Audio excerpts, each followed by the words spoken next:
దేవాదాయ శాఖలో ఉద్యోగాల పేరిట నల్గొండ జిల్లాలో పలువురిని మోసం చేసిన కేసులో ఇది కీలక పరిణామం. టీవీ9 కథనాలతో అలర్ట్ అయిన ప్రధాన నిందితుడు పులి రవి బాధితులందరికీ ఫోన్లు చేసి కాళ్ల బేరానికి వస్తున్నాడు.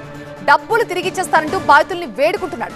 పోలీసులకి ఫిర్యాదు చేయొద్దని, ఈ నెల 20న కానీ వచ్చే నెల ఫస్ట్ వీక్ కానీ డబ్బులు ఇచ్చేస్తానంటూ అందరికీ ఫోన్లు చేసి మొరపెట్టుకుంటాడు. బాధితులతో మాట్లాడిన ప్రధాన నిందితుడు పులి రవి ఆడియో టీవీ9 చేతికి చిక్కింది. దేవాదాయ శాఖలో ఉద్యోగాల పేరిట పలువురి దగ్గర డబ్బులు వసూలు చేసిన రవి ప్రస్తుతం పరారీలో ఉన్నాడు.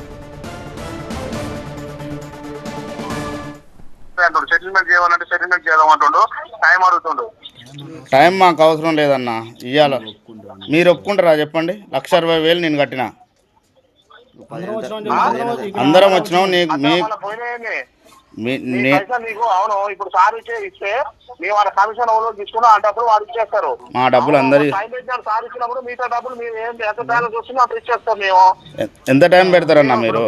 నేనేమంటున్నా, ఇప్పుడు నేను అనేది కూడా అంతే కదా. మరి లెక్క సార్ ఇస్తే అదే రోజు మేము మిగతా పేమెంట్ ఏమైనా వస్తే తక్కువ మేము చేస్తా అంటున్నా.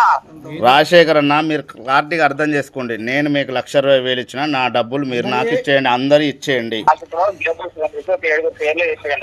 సారు వాట్సాప్ పెడతారు కదా, 7 మధ్యలో మాత్రం నేను 15 తారీఖు చెప్పిన. ఇంకో 2 అంటే ఎక్కువ 2 ఏదో చెప్తా. మళ్ళీ ఇంకో 5 రోజులు మాత్రం అలాగే వేరే టైం చెప్తా.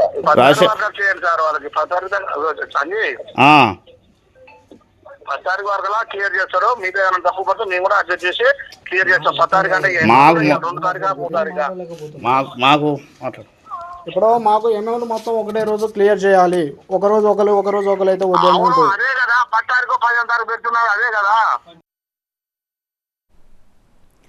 మైక్రో ఫైనాన్స్ స్కామ్లతో రెచ్చిపోతున్న కొందరు దుర్మార్గులు ఇప్పుడు రూటు మారుస్తున్నారు.